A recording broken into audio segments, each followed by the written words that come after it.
teman-teman semuanya, di video kali ini saya akan menjelaskan tentang konsep dasar akuntansi beserta contoh soal dan cara pengerjaannya. Nah, tapi sebelum itu ada pepatah kan bilang, tak kenal maka tak sayang. Jadi, perkenalkan, nama saya Jessie Lenggisa Wijaya, biasa dipanggil Jessie. NIM saya adalah 1016040510038. Dan saya yang akan menemani kalian sepanjang video ini. Jadi, betah-betah ya. Nah, jadi di video kali ini saya akan membahas tentang tiga hal penting, yaitu yang pertama jurnal umum, yang kedua buku besar, dan yang terakhir adalah neraca saldo. Eits, tapi sebelum kita mendalami tentang tiga hal itu, kita perlu mengetahui tentang dasar penjurnalan, atau bisa dibilang dengan persamaan akuntansi, karena ini yang akan menjadi pedoman dalam melakukan tiga hal itu. Nah, jadi yang seperti kita tahu sendiri, rumus dari persamaan akuntansi ini yaitu adalah hak sama dengan kewajiban, di mana hak ini adalah aset yang kita peroleh atau yang sedang kita dapatkan. Nah, contoh dari aset ini yaitu adalah kas, piutang, perlengkapan, peralatan, dibayar di muka, dan lain-lain. Lalu kewajiban sendiri dibagi menjadi dua, yaitu liabilitas dan ekuitas. Liabilitas sendiri berarti kewajiban kepada pihak lain, sedangkan ekuitas itu sendiri berarti kewajiban pada pemilik. Nah, contoh liabilitas adalah utang usaha dan diterima di muka, sedangkan contoh ekuitas itu sendiri yaitu adalah modal pemilik laba ditahan. Nah, laba ditahan ini mencakup pendapatan, beban, prive, dan dividen.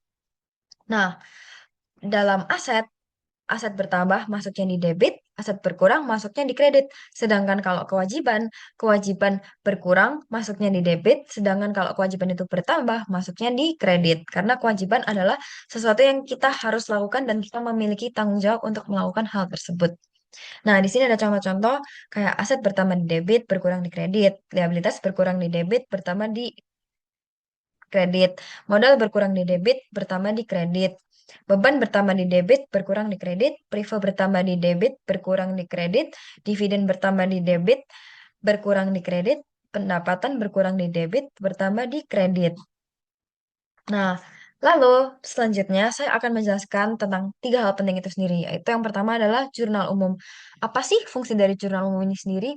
Nah, jurnal umum ini memiliki fungsi untuk mencatat semua transaksi keuangan secara kronologis. Jadi kayak berdasarkan tanggal terjadinya. Jadi kayak harus urut gitu ya. Terus selanjutnya buku besar. Apa sih fungsi dari buku besar? Nah, buku besar ini berfungsi untuk mengelompokkan transaksi dari jurnal umum ke dalam masing-masing akun, yaitu kayak contohnya kas, piutang, persediaan, dan lain-lain. Nah, yang terakhir adalah neraca saldo. Fungsi dari neraca saldo ini sendiri untuk mengecek keseimbangan antara total debit dan kredit dari semua akun di buku besar sebelum akhirnya dibuat laporan keuangan. Nah, di sini kalian bisa melihat ya, contoh dari jurnal umum ini. Jadi di jurnal umum itu pasti ada dua guys, dibagi jadi debit dan kredit dan biasanya urutannya debit dulu ya, kalian harus ingat. Nah, terus selanjutnya yang di buku besar, ini contohnya. Dan yang terakhir di neraca saldo, ini ada keterangannya kas, peralatan usaha, utang usaha, modal, lalu di debit 14 juta, di kredit juga 14 juta. Jadi dia balance. Dan dia harus balance ya guys. Nah, lalu tanpa berlama-lama lagi, ayo langsung kita menuju ke contoh soal dan pembahasannya. Nah, lalu selanjutnya kita akan membuat jurnal umum. Nah, di sini saya sudah membuat sheets-nya.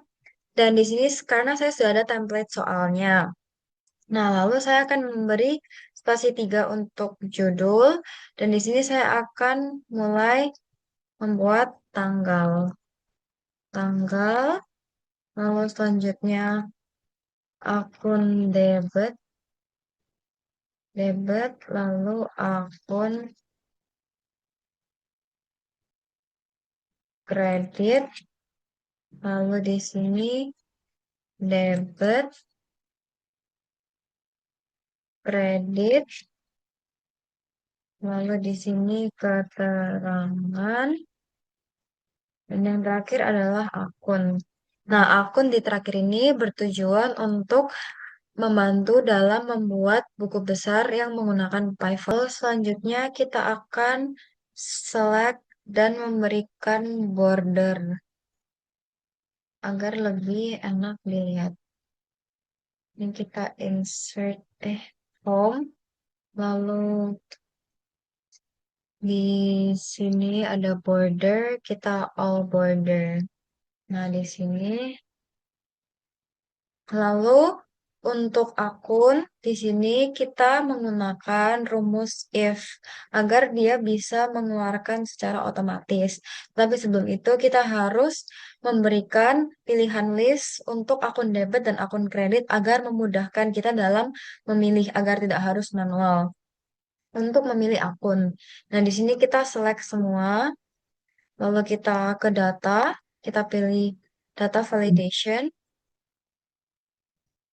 kita pilih yang kita ganti ini yang jadi list, lalu source-nya ini kita pilih dari CLA yang gabungan. Jadi di sini kita select semuanya, lalu kita oke, dan di sini sudah bisa ada pilihan listnya, sehingga kita tidak perlu susah-susah mengetik satu-satu, kita tinggal memilih dari list tersebut. Nah, lalu sekarang untuk yang akun kita menggunakan rumus if sama dengan if logical testnya akun debit ini sama dengan 0, terus titik koma ini tergantung laptop masing-masing ya teman-teman. Nah, value if true-nya ini kalau misal berarti dia kalau akun debitnya 0, dia keluarnya ngeprint akun kredit. Nah, terus titik koma kita tekan lagi yang akun debit. Jadi kayak sebaliknya gitu loh. Nah, ini kita enter. Nah, ini kenapa nol? Karena kita belum memilih apa-apa di akun debit maupun akun kredit. Ini kita tarik ke bawah aja. Nih, masih nol semua kan? Nah, tanpa berlama-lama lagi, langsung aja kita ke contoh soalnya. Nah, di sini kita mulai dari tanggal 1 Januari 2025. Nah, jadi yang pertama kita mulai dari tanggal 1 Januari. Ini kita ketik dulu 1 Januari 2025. Kita tarik ke bawah, lalu kita copy cells. Nah, di sini pemilik menyetor modal tunai sebesar 50 juta melalui Bank BJA. Nah, kalau kayak gitu dia masuknya di debit, dia masuknya bank, di kredit dia masuknya modal. Kenapa? Karena bukti transfernya itu merupakan dari bank kan. Nah, terus modal ini dikredit karena itu bentuk tanggung jawab kita setelah dikasih uang oleh pemilik. Sehingga di akun debit ini kita pilih bank, di akun kredit ini kita pilih modal pemilik. Nah, ini kita besarin aja ya biar lebih enak dilihat. Nah, lalu setelah itu kita masukkan jumlah uangnya kan. Kita memasukkan 50 juta. Nah, tetapi sebelum itu, alangkah baiknya ada cara untuk memudahkan kita agar kita tidak perlu susah-susah menulis koma ataupun format rupiah. Dengan cara kita menyelek di debit dan kredit, lalu kita pilih yang ini, lalu kita rubah dia menjadi rupiah.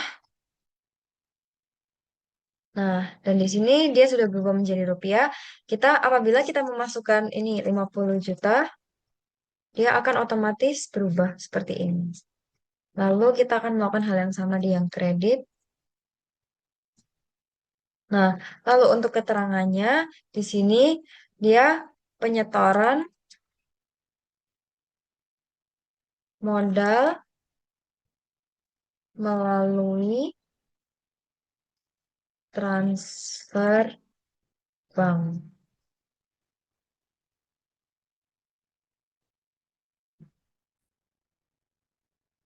Nah, lalu untuk yang kedua, ini keterangannya pemilik menyetorkan modal ke perusahaan.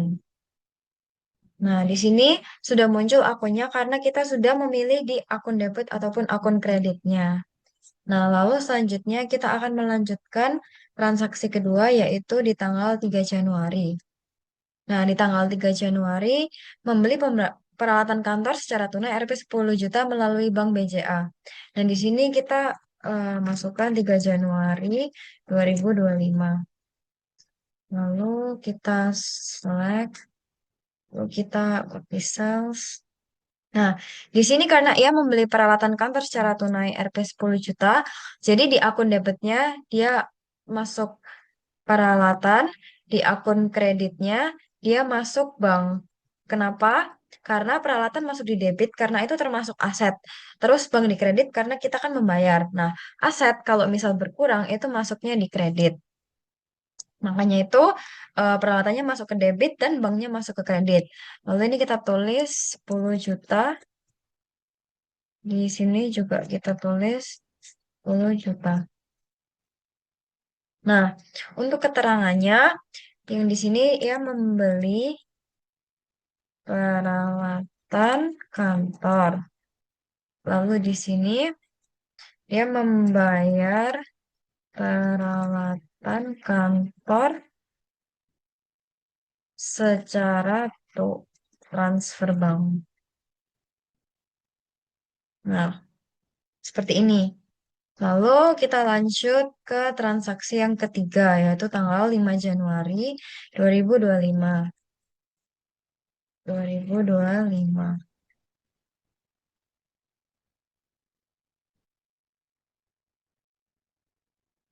Nah, untuk tanggal 5 Januari ini, ia membeli perlengkapan kantor secara kredit dari toko Sinar sebesar 2 juta. Nah, jadi yang masuk di debit adalah perlengkapan. Kenapa? Karena itu termasuk aset. Nah, jadi di sini kita masuk perlengkapan. Lalu yang di kredit kita memasukkan utang usaha. Kenapa? Karena itu kewajiban kita untuk membayar. Karena di sini kan kondisinya dia bilang dia membeli perlengkapan kantor secara kredit, ya kan? Jadi di sini kita pilih utang usaha. Lalu kita masukkan nominalnya sebesar 2 juta. Oh, ini 2 juta. Nah, lalu untuk keterangannya, ini membeli perlengkapan kantor secara kredit. Sama halnya dengan yang bawah. Jadi ini kita copy aja langsung, kita tarik ke bawah. Nah, lalu transaksi selanjutnya tanggal 7 Januari 2025. Nah, pada tanggal 7 Januari 2025 menjual jasa tunai sebesar 5 juta rupiah. Nah, kalau kayak gini berarti otomatis yang masuk di debit itu kas. Kenapa? Karena anggapannya kita itu mendapatkan hak. Jadi kita itu setelah menyelesaikan pekerjaan jasa, lalu kita mendapat uang. Jadi masuknya itu di kas. Nah, jadi eh, kas itu merupakan aset dan kalau aset bertambah itu masuk di debit. Nah, lalu untuk pendapatan jasanya di kredit, kenapa? Karena dia menambah modal. Jadi dia masuknya di kredit. Nah, jadi ini kita tulis 7 Januari 2025. Kita tarik, kita ganti. Lalu di sini kita masukin kas. Di sini kita masukin pendapatan, salah. Pendapatan jasa. Where's pendapatan jasa?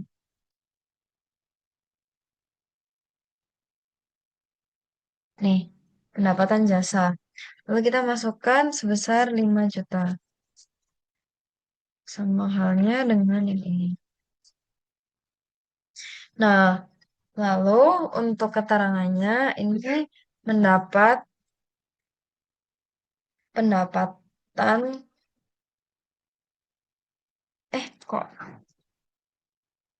menerima pendapatan tunai dari otomotif.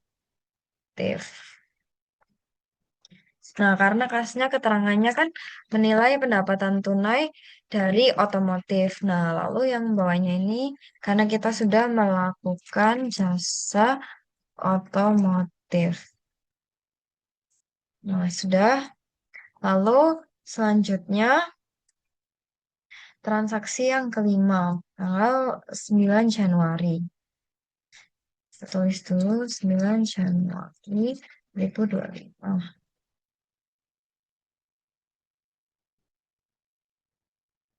Nah, pada tanggal 9 Januari, kan menyelesaikan pekerjaan jasa dan dibayar kredit oleh pelanggan senilai 7 juta. Nah, itu berarti yang di debit itu masuknya piutang usaha. Kenapa? Karena itu merupakan hak kita, karena kita telah menyelesaikan pekerjaan tersebut, namun kita belum dibayar. Jadi, piutang usaha ini masuknya di debit. Piutang usaha.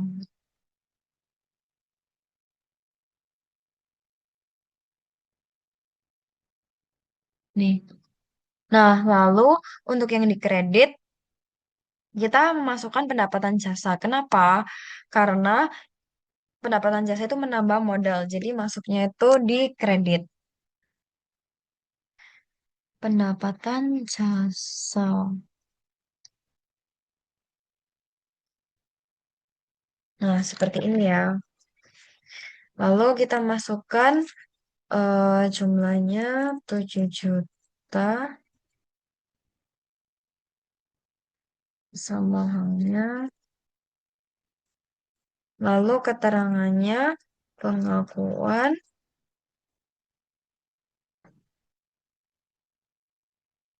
pendapatan jasa dari pekerjaan pekerjaan yang telah selesai. Lalu,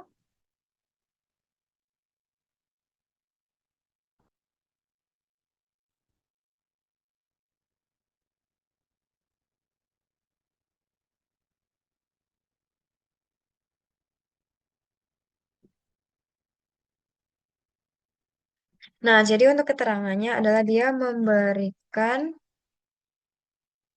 jasa kepada pelanggan secara kredit.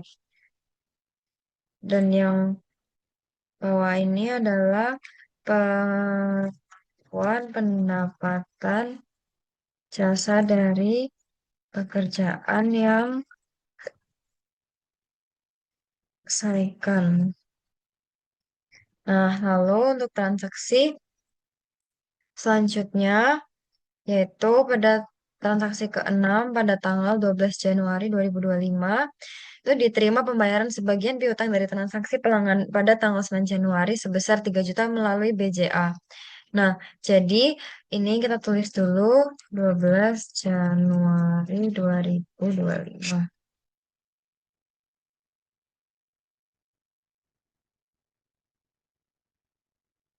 Kita ganti copy cells.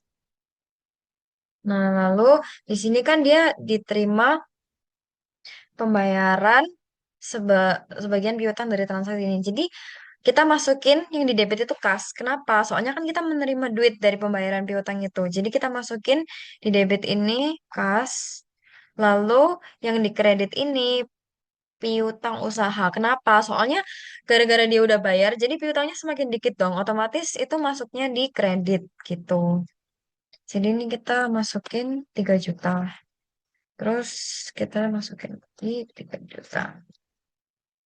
Nah, keterangannya berarti kita diterima pembayaran piutang. Terus yang ini berkurangnya piutang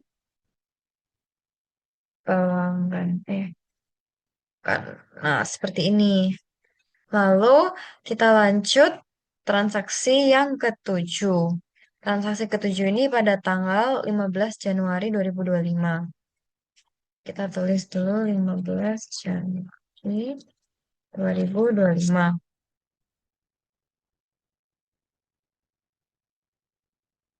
Eh, nah di sini dia menerima uang muka pendapatan dari pelanggan sebesar 2.500.000. Jadi yang dimasukin di debit adalah kas. Kenapa? Karena kita menerima uang.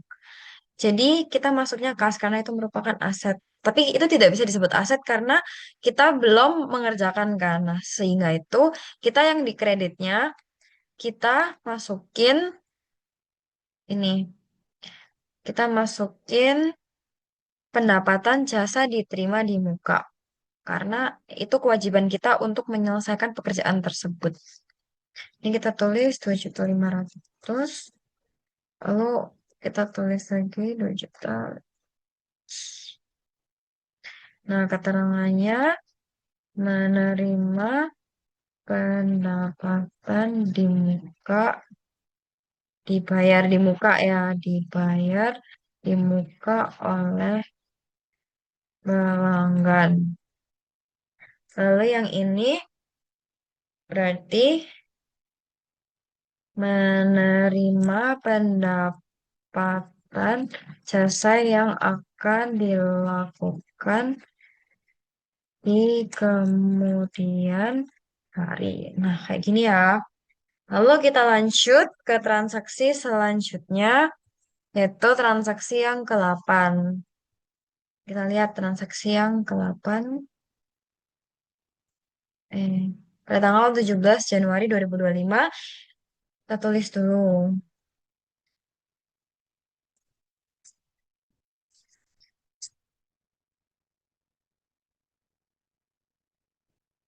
Nah, pada tanggal 17 Januari 2025, ia membayar sebagian utang kepada toko Sinarmas sebesar 1 juta.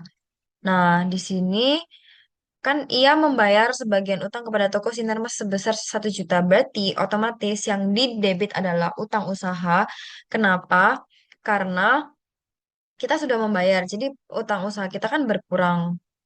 Mari kita cari utang usaha.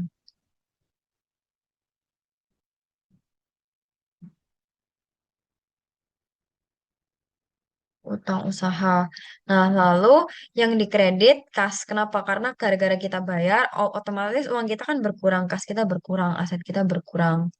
Jadi yang dikredit kita masukin kas. Ini kita tulis 1 juta. Udah.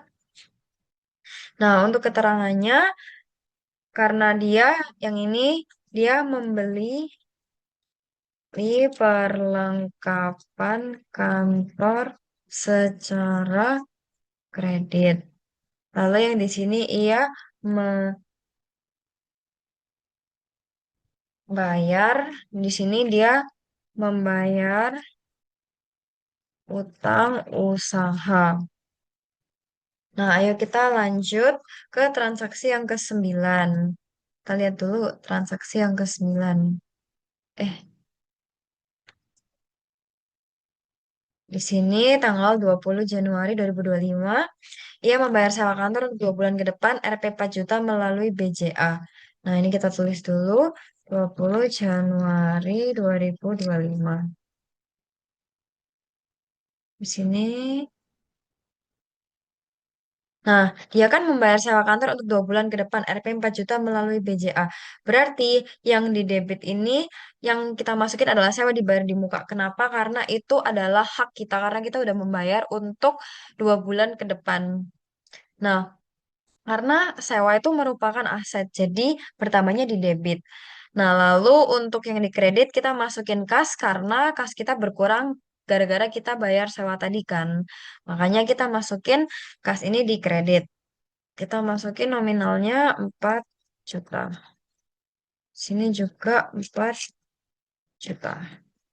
Nah, lalu untuk keterangannya ini menyewa kantor untuk 2 bulan ke depan. Nah, yang ini membayar sewa kantor untuk 2 bulan ke depan. Nah, seperti ini ya guys. Lalu kita lanjut ke transaksi ke-10, yaitu pada tanggal 23 Januari. Nah, 23 Januari ini dia membayar tagihan listrik 800.000 secara tunai. Berarti tagihan listrik ini termasuk apa? Tagihan listrik ini termasuk dalam beban utilitas kan? Nah, jadi masuknya debit atau kredit. Nah, otomatis karena apa beban utilitas itu hak kita karena kita udah membayarkan. Jadi masuknya tagihan beban utilitas ini di debit. Beban utilitas nih. Nah, Beban utilitas itu di debit karena beban itu juga mengurangi modal sehingga masuk debit. Nah, lalu yang kita masukin di kredit adalah kasnya. Kenapa? Karena kita membayar. Jadi uang kita otomatis berkurang. Di sini kita memasukkan 800.000.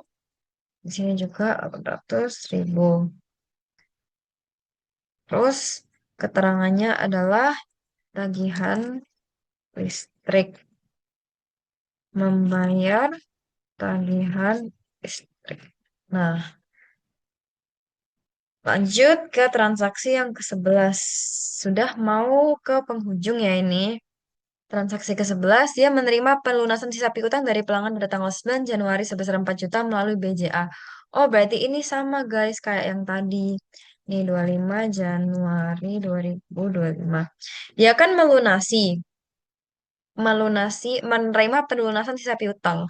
Berarti dia masuknya di kas yang di debit. Kenapa? Karena kita menerima uang. Jadi kasnya masuk di debit, lalu piutang usaha masuk di kredit karena piutangnya udah nggak ada, udah berkurang, makanya masuknya di kredit. Ini sebesar 4 juta, ini juga 4 juta. Nah, keterangannya samain aja guys kayak yang tadi ini. Nih, kas piutang usaha. Ini diterima pembayaran piutang. Terima pembayaran piutang, lu berkurang ini. Oh, ini berarti lunasnya aja ya, lunasnya piutang pelanggan gitu. Nah, selanjutnya kita ke transaksi ke-12, guys. Sudah mau selesai. Ini pada tanggal 30 Januari 2025. Ayo kita bikin dulu 30 Januari 2025.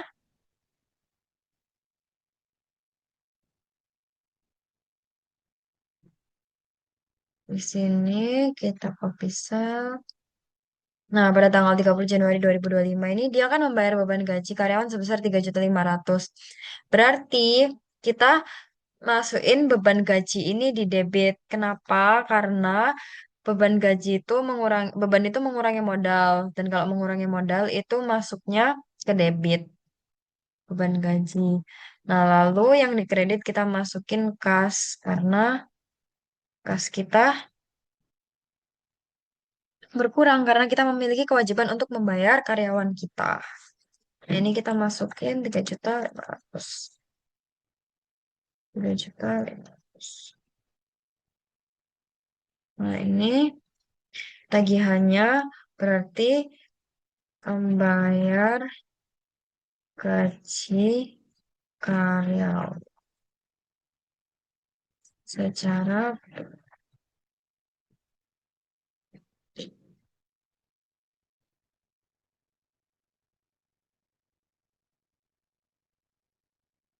Nah, untuk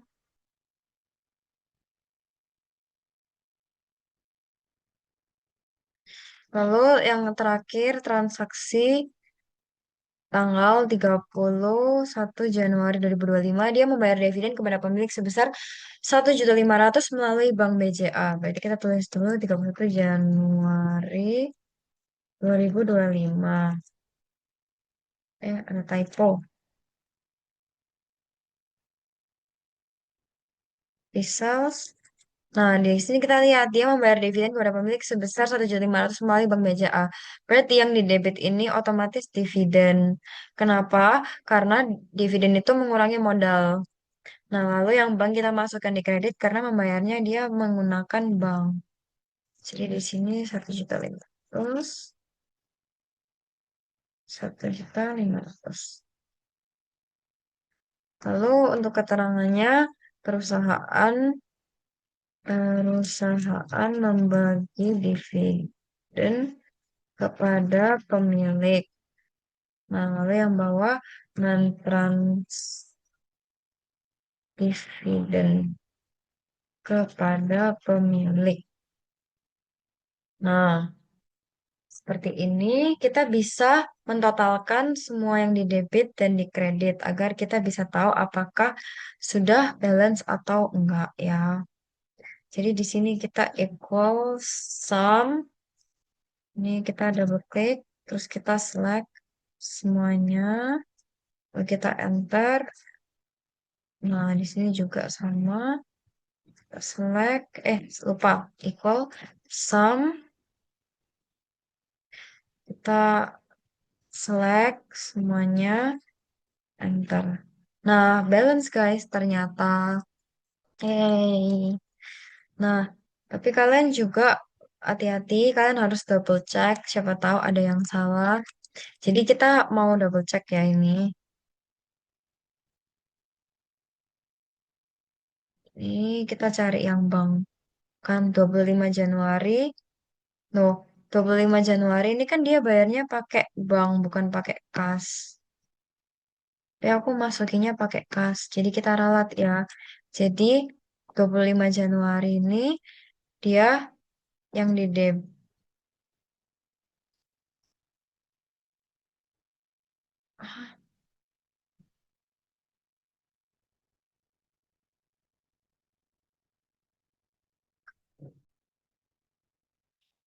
Nah, mohon maaf ya teman-teman, ternyata tadi saya ada kesalahan pada tanggal 12 Januari itu seharusnya akun debitnya dia masuknya ke bank karena transaksinya melalui bank. Dan pada tanggal 25 Januari juga dia bank karena transaksinya melalui bank. Saya mohon maaf atas kesalahan saya ya.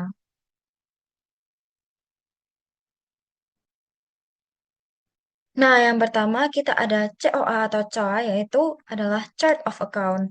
Nah, ini bertujuan untuk mengelompokkan akun-akun.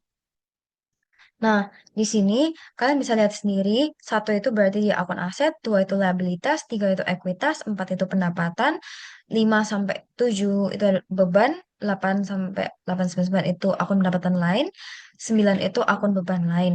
Nah, tapi cowok ini biasanya berdasarkan perusahaan masing-masing. Astra, Prima, Global, lalu jurnal umum, lalu per 31 Januari 2025. Kita buat biar di tengah. Nah, seperti ini. Lalu selanjutnya kita bisa mulai membuat buku besar. Yang pertama kita add sheet, lalu kita rename menjadi buku besar. Nih. Lalu caranya adalah yang pertama kita tekan satu kolom, lalu ke insert, kita ke pivot table, ini. Lalu for table atau range-nya kita balik lagi ke sheet yang journal, kita select dari tanggal sampai ke akun ujung, lalu kita OK. Nah, kita pilih tanggal, debit, kredit, keterangan, dan akun. Lalu di bagian rows, kita pindahkan akun ke filters. Lalu kita bisa tekan yang design with. So sorry. Design. Lalu kita di subtotals kita pilih do not show subtotals. Lalu di grand totals kita on for rows and columns. Terus di report layout kita show in tabular form. Nah, nanti akan jadi seperti ini. Lalu kita bisa kembali ke pivot table analyze. Lalu kita pilih yang kita tekan satu sum of debit. Kita tekan yang field items and sets. Lalu calculated fields. Lalu kita namain sal saldo DB. Lalu di sini formulanya kita ganti equal if buka kurung debit ini lebih besar dari kredit titik koma debit min kredit titik koma nol tutup kurung. Kita oke. Nah, ini. Bentar. Nah, lalu di sini eh Kita tekan sama, terus kita pilih yang fields item and set, calculated field. Kita kayak tadi, saldo kredit. Lalu formulanya kita juga ganti, yang kredit if, buka kurung, kredit ini lebih besar dari debit. Ya, intinya kalau kredit ini lebih besar dari debit, jadi dia akan mengurangi kreditnya sama debit. Sebaliknya juga kayak gitu ya. Titik koma, nol. Nah, ini keluar. Lalu, di sini kita ganti all. Tekan, kita ganti menjadi kas. Kita oke. Nah, kita cross di sini. Lalu kita ulangi. Kita shift, kita select semua, kita copy. Oh my God. Lalu kita paste di sini. Kita ganti kasnya menjadi bank. Oke. Lalu lakuin hal yang sama. Kasnya kita ganti jadi piutang. Oke. Nah, di sini kalau tanggalnya ke sensor, kalian jangan panik ya. Ini tinggal dipanjangin. Dia akan otomatis nih muncul. Lalu selanjutnya kita paste lagi. Kita ganti jadi sewa dibayar di muka. Oke. Ini tanggalnya kita bisa. Nah, lalu kita paste lagi. Kita ganti kas menjadi perlengkapan. Oke. Lakuin hal yang sama. Lalu di sini kita paste lagi. Kita ganti kas menjadi perawatan. Oke. Lalu di sini, ini kita usahain sejajar, sejajar biar rapi ya. Oke. Ini nge guys. Ini kalau ada yang kayak rapi, ini kita rapiin aja.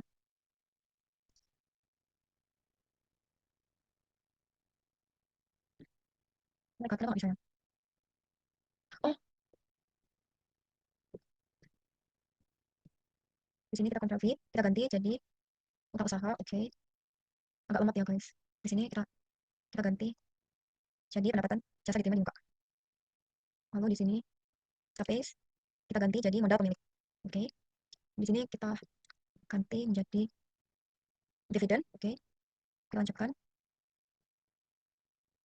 Sini kita paste, kita ganti jadi pendapatan jasa. Di sini kita paste menjadi pendapatan jasa. Ini kita paste, kita ganti menjadi berbebas. Nah, untuk buku besar kita sudah selesai sampai di sini. Jadinya seperti ini. Nah, lalu selanjutnya kita akan mengerjakan neraca saldo. Nah, untuk neraca saldo, kita tekan add new sheet, kita rename menjadi neraca saldo.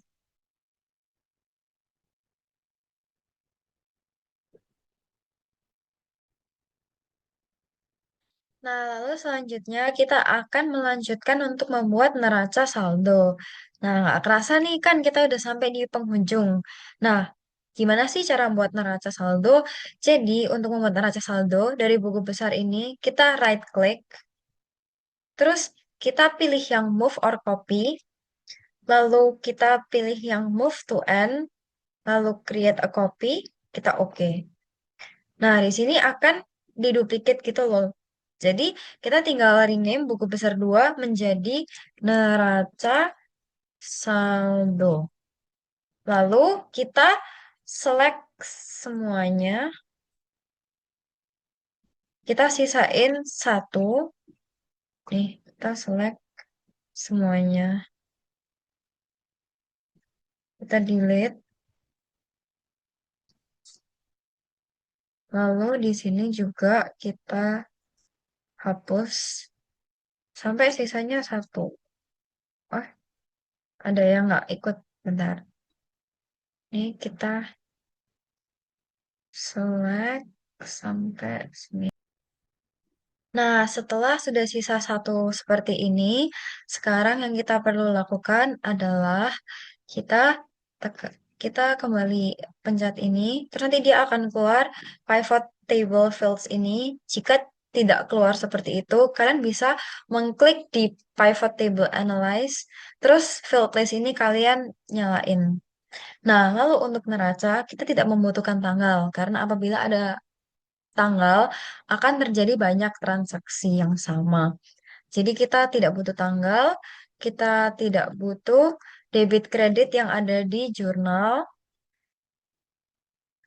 lalu kita juga tidak butuh keterangan. Jadi kita hanya membutuhkan akun, s- eh, total saldo dari debit tadi sama total saldo dari kredit. Lalu akun yang tadi kita pindahkan ke filter, kita kembalikan lagi ke rows. Nah, sehingga akan jadi seperti ini, dan ini sudah termasuk semuanya.